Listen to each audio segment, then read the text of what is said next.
घूंघट।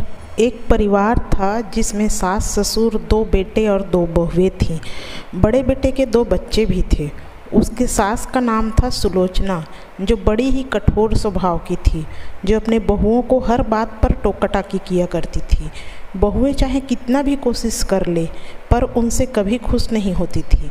छोटी बहू पर तो जैसे उनको और ज़्यादा गुस्सा आता था, पर बहू उनकी बातों को सुनकर चुपचाप हाँ में हाँ मिलाकर वहाँ से चली जाती थी। एक दिन सुलोचना के मायके से फ़ोन आया कि वहाँ उनके भाई की बहू की गोद भराई की रस्म है। सुलोचना ने अपनी बड़ी बहू सीमा को आवाज़ लगाई, बड़ी बहू सुनो, तुम्हारी बड़ी मामी गीता का फ़ोन आया है। आज से 3 दिन बाद उनकी बहू की गोद भराई की रस्म है। हम सभी को बुलाया है। कह रही थी कि साल बीत गए आप नहीं आई दीदी, इस बार सबको आना है, सुलोचना ने कहा। बड़ी बहू ने कहा, पर मम्मी जी 2 दिन बाद तो बच्चों की वार्षिक परीक्षाएं चालू हो रही हैं, मैं नहीं जा पाऊंगी, आप सब चले जाइएगा और रमा, उसकी देवरानी, को भी लेके चले जाइएगा। 3 साल हो गए शादी को, पर अभी तक कहीं नहीं गई और ना मामी के यहाँ गई। ठीक है, छोटी बहू को ही लेके जाती हूँ। छोटी बहू सुलोचना जी की आवाज़ लगाती है।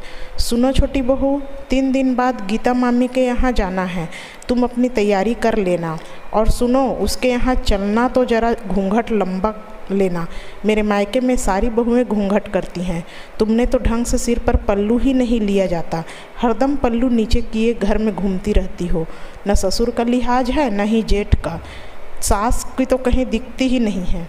समझा समझा कर थक गई हूँ कि ससुराल में बड़ों के सामने घूंघट डाल के रहा करो, उनका सम्मान होता है। पर नहीं, तुम्हें तो अपनी मन की करनी है।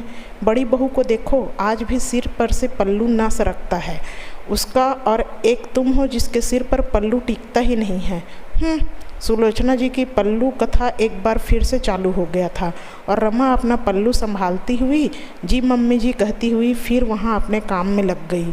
गोद भराई के दिन सभी जाने के लिए तैयार हो गए थे। रमा भी तैयार होकर आ गई थी। सुलोचना जी ने उसे देखा और उसका पल्लू थोड़ा और लंबा कर दिया। हाँ, अब ठीक है, कम से कम नाक तक तो घूंघट करना ही चाहिए, मुँह नहीं दिखना चाहिए, समझी? सबके सामने नाक मत कटवाना। जी मम्मी जी, अब चलो। आखिर सुलोचना और सब परिवार मायके पहुंच गई और वहां पहुंचकर देखा तो सुलोचना जी हैरान रह गई। उनकी भतीजा और बहू जिसकी गोद भराई थी, वो तो बिना आस्तीन के ब्लाउज और नेट की सुंदर सी ओपन पल्लू साड़ी पहने सबसे हंस हंस कर बातें कर रही थी। घूंघट की तो बात ही छोड़ दो, सिर पर पल्लू भी नहीं था। सुलोचना जी को आता देखकर उनके भाई और भाई बहू पास आकर उनके चरण स्पर्श करके बोले, आइए दीदी, चलकर बहू को आशीर्वाद दे दीजिए। बहू है कहाँ? वो तो मॉडल बनी फिर रही है। गीता, तूने अपने बहुओं को ज़्यादा ही सिर पर चढ़ा के रखा है, ना कोई पल्लू ना कोई घूंघट। भले घर की बहुएं ऐसी रहती हैं क्या? बड़े बुजुर्ग का कोई सम्मान ही नहीं है। तू तो कितना लंबा घूंघट डाल के रखती थी, याद है ना? गीता ने कहा, दीदी आप भी किस ज़माने की बात कर रही हैं? हमारा समय अलग था, अब समय बदल गया है। और फिर सम्मान सिर्फ घूंघट लेने से नहीं होता, सामने वाले के नज़र में भी होता है, उनकी आँखों में, उसकी आदतों में वो दिखता है। देखिए ना, मेरी बहू कितनी खुश है, चलिए बहू को आशीर्वाद दे दीजिए। हाँ चलो, हम आते हैं। छोटी बहू, तुम भी घूंघट हटा दो। जब कोई भी बहू घूंघट ना की हो तो तुम भी मत करो, रमा ने कहा। नहीं मम्मी जी, मैं घूंघट नहीं हटाऊंगी। ये क्या बात हुई भला? जब कोई घूंघट नहीं किए हैं तो मैं भी हटा दूँ? ये मैं नहीं करूँगी। मैं घूंघट करके ना आई होती तो बात अलग थी। अब जब मैं यहाँ आ ही गई हूँ तो सबको देखकर मैं भी घूंघट हटा दूँ? ये मुझसे नहीं होगा, मैं ऐसे ही ठीक हूँ। तूने तो सास की बात न मानने की कसम खा के रखी है, सुलोचना जी ने कहा। फिर रमा पूरे फंक्शन में घूंघट लिए रही और सुलोचना जी की मुंह फुलाए रही। छोटी बहू ने फिर भी उनकी बात न मानी।